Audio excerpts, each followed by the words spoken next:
आप देख रहे हैं पीबीएन न्यूज, मैं हूं शब।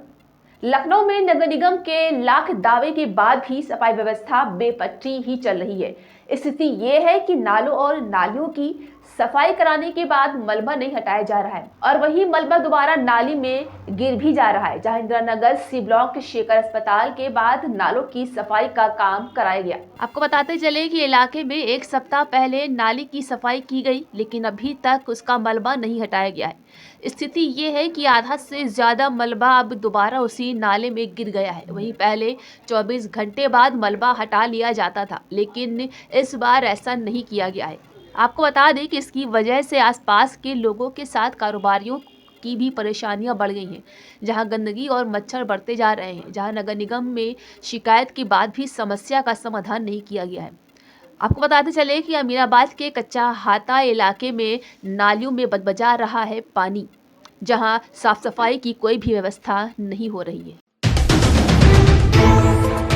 उत्तर Pradesh global investor summit UP GIS 2023 से पहले योगी सरकार देश भर के विद्यार्थियों और वर्किंग प्रोफेशनल्स को 4 लाख रुपए तक के पुरस्कार जीतने का मौका देने जा रही है। जी हां, आगामी 4 से 5 फरवरी को लखनऊ के इंदिरा नगर प्रतिष्ठान में आयोजित होने वाली UP GIS 23 headline business quiz के जरिए बड़ी संख्या में बच्चों और युवाओं को भी सरकार यूपी की विकास यात्रा में भागीदारी बनाना चाहती है। जी हाँ, आपको बताते चले कि क्विज मास्टर कुशल पटेल के दिशा निर्देशन में आयोजित हो रही ये प्रतियोगिता 3 अलग अलग वर्गों में आयोजित की जाएगी। यूपी ग्लोबल इन्वेस्टर समिट का आयोजन कर रही इन्वेस्ट यूपी की ओर से आयोजित प्रतियोगिता में बिजनेस क्विज, इंडिया क्विज और इंडिया क्विज स्कूल की तीनों कैटेगरी के लिए अलग अलग पुरस्कार राशि का निर्धारण किया गया है। आपको बता दें कि इंदिरा गांधी प्रतिष्ठान के जुपिटर हॉल में 4 से 5 फरवरी को आयोजित इस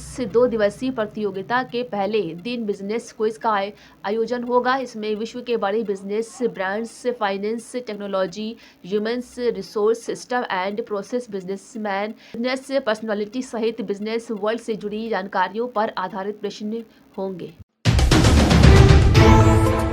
लखनऊ में बढ़ती ठंड के बीच रविवार को बेसिक शिक्षा अधिकारी अरुण कुमार ने स्कूलों के टाइमिंग से जुड़ा आदेश जारी किया है, जहां 16 जनवरी से 21 जनवरी तक पहली से 8वीं तक के स्कूल की टाइमिंग सुबह 10 बजे से लेकर 3 बजे तक करने के निर्देश दिए गए हैं। यह आपको बताते चले कि यह आदेश सभी परिषदीय स्कूलों के अलावा सभी बोर्ड के मान्यता प्राप्त स्कूलों पर लागू होगा, जहां उक्त आदेश को सख्ती से अनुपालन के आदेश दिए गए हैं। वहीं जिलाधिकारी महोदय द्वारा प्रदत्त आदेश के अनुपालन में अत्यधिक शीतलहर के दृष्टिगत जनपद में संचालित कक्षा 1 से 8 तक के समस्त परिषदीय सहायता प्राप्त मान्यता प्राप्त समस्त बोर्ड के विद्यालय का समय दिनांक 16 जनवरी से 21 जनवरी तक प्रातः 10 से अपराह्न 3 बजे तक छात्र हित में परिवर्तित किया जाता है।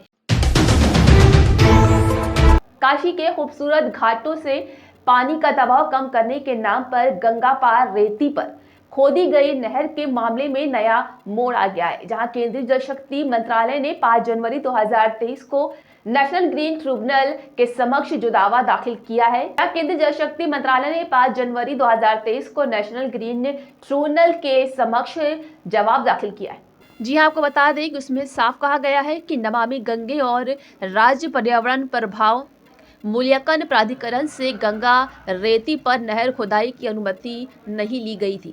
यही नहीं, नहर की खुदाई करवाने वाली कार्यदायी संस्था सिंचाई विभाग ने भी मामले से किनारा कर लिया है, जहां अपनी गर्दन बचाने के लिए सिंचाई विभाग के अफसरों ने सारा दोष जिला प्रशासन पर मढ़ दिया है। वहीं लिखकर भी दे दिया है कि जिला प्रशासन के दबाव में ही नहर बनाई गई थी। अब मामले में NGT को फैसला लेना है।